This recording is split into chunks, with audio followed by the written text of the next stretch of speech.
Welcome to this explainer. Today, we're embarking on an absolutely incredible journey.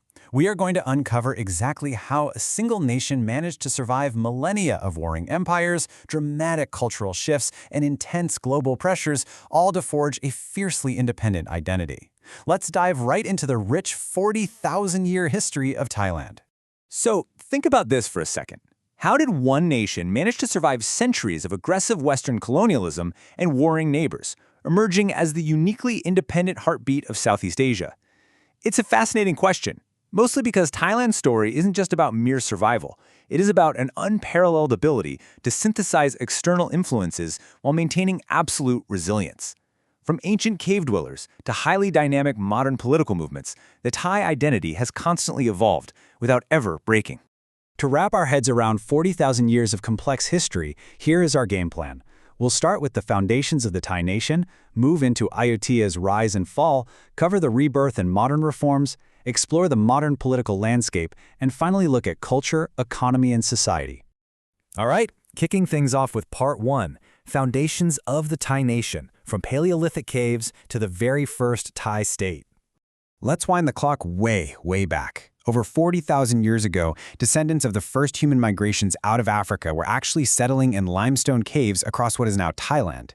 Fast forward to about 8,500 years ago, and we see a massive leap, the introduction of rice cultivation coming down from the Yangtze River Valley. This was a total game changer. It completely shifted the population from nomadic hunter-gatherers into rooted, sedentary agricultural communities. And those deep roots eventually set the stage for the 13th century, sparking the rise of the fully developed Sukhothai kingdom. Now, Sukhothai wasn't just some political boundary on a map. It was a profound cultural synthesis. Founded in 1238 after a successful revolt against Khmer rule, it really ushered in a true golden age. Under King Ramkhamhaeng, the Thai alphabet was created by brilliantly adapting older Khmer scripts. They fully embraced Theravada Buddhism and started building highly distinct architecture. Sukhothai thrived on agricultural surpluses and expanding trade routes. It essentially established the cultural bedrock of the Thai nation that you can still feel there today.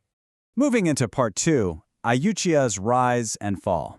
This is an era of unprecedented cosmopolitan power and then sudden ruin. The shift in the national vibe here was massive. While Sukhothai was largely agrarian and foundational, the Ayutthaya Empire, founded in 1350, was fiercely expansionist. Ayutthaya even captured the great Khmer capital of Angkor in 1435.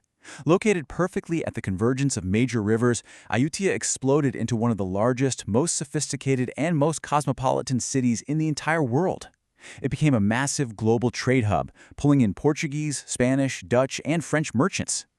But, no empire lasts forever. By the mid-18th century, factional struggles and, remarkably ineffectual leadership left the city incredibly vulnerable.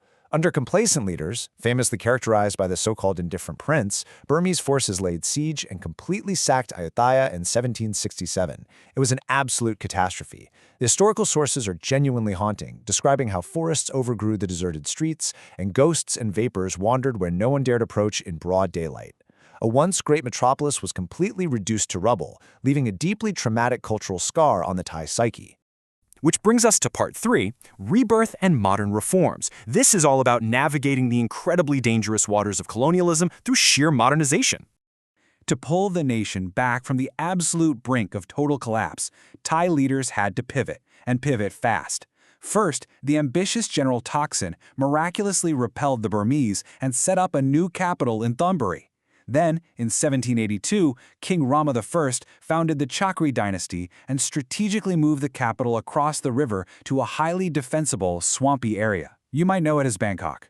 By constructing the breathtaking Grand Palace and Wat Phra Kaeo, the Temple of the Emerald Buddha, he actively centralized both political power and cultural identity. Now, this is exactly why Thailand remains the land of the free. While Western colonial powers were aggressively carving up the rest of Southeast Asia, King Rama V implemented a sweeping 42-year modernization strategy. It was a brilliant chess match. He abolished slavery and serfdom, completely overhauled and centralized the tax and military systems on Western models, and utilized truly masterful foreign diplomacy. By modernizing the country entirely from within, he successfully outmaneuvered the colonial ambitions of both the British and French, keeping Thai sovereignty completely intact. All right, shifting gears to part 4, the modern political landscape. Here we explore the continuous and often turbulent negotiation of democracy. In 1932, the entire shape of modern Thai governance fundamentally changed. Almost like a dramatic plot twist, a small group of Western-educated military and civil servants known as the People's Party staged a peaceful coup. They pushed King Prajapaksa to establish a constitutional monarchy. Power effectively shifted away from absolute royalty into the hands of bureaucrats and the military. This essentially opened a Pandora's box of democratic struggles that continues to shape the nation to this very day. Fast forward to the Cold War, and Thailand found itself right on the front lines against the spread of communism. The country formed a vital strategic alliance with the United States, sparking rapid industrial growth and massive infrastructure expansion. But internally, it was a totally different story. This era was marked by severe turbulence.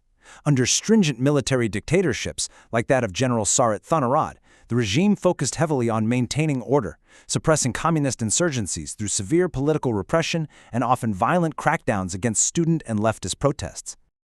So when we look at the modern political landscape, it's essentially a continuous, highly polarized negotiation of power. On one side, you've got the military and establishment, largely supported by royalists and focused on stability, which led to interventions like the 2006 and 2014 coups. Then you have the populist red shirts, who draw heavily from rural populations and staged massive protests in 2010. Balancing that are the yellow shirts, rooted more in the urban middle class, focusing on institutional integrity. It's a complex, incredibly dynamic web of factions, constantly negotiating the country's future. Finally, let's step back and look at Part 5, Culture, Economy, and Society. These are the true, everyday engines of modern Thailand. Economically, Thailand has experienced explosive growth, but it certainly hasn't been without its severe shocks. After decades of booming expansion, the 1997 Asian financial crisis hit incredibly hard. Intense currency speculation forced the government to float the Thai baht, which abruptly caused debt levels to skyrocket. It was a brutal economic reset. The crisis forced harsh structural adjustments that literally impacted everyone, from rural farmers losing their livelihoods right up to the wealthy urban elites in Bangkok. It permanently altered the nation's economic trajectory. And this economic centralization triggered a staggering demographic shift. Look at these numbers. In 1947, Bangkok had about 1 million residents. By 1990, it had exploded to an estimated 8 million. Thailand's economic engine centralized so heavily in this one single metropolis that it created massive spatial and social challenges. We're talking about immense traffic congestion and the rapid growth of sprawling peri-urban slums, which house vital, transitory populations that keep the city running but often exist on the margins. Yet, despite all the political turmoil, the economic crashes, and the massive urban explosion, the Thai identity remains incredibly grounded. And that's largely thanks to a really unique spiritual triad. It's a gorgeous synthesis. You have Theravada Buddhism serving as the core state ideology and daily faith. Then Brahmanism and Hinduism are heavily integrated into royal rituals and statecraft. Finally, animism exists right alongside them. Think of those little fra-fume spirit houses you see protecting local homes and businesses. This entire triad seamlessly coexists to cool societal anxieties and stabilize daily life. To wrap up our explainer today, I want to leave you with a thought. We've just traced how Thailand survived 40,000 years of profound change, from the very first agrarian settlements, through the heavy trauma of fallen empires, to outsmarting Western colonialism and navigating modern democracy. It is a nation completely defined by its brilliant ability to synthesize outside forces. So how will this unique historical balancing act guide Thailand through the highly complex, interconnected waters of the 21st century? It's definitely a fascinating question to ponder. Thanks for joining me on this deep dive, and I'll catch you next time.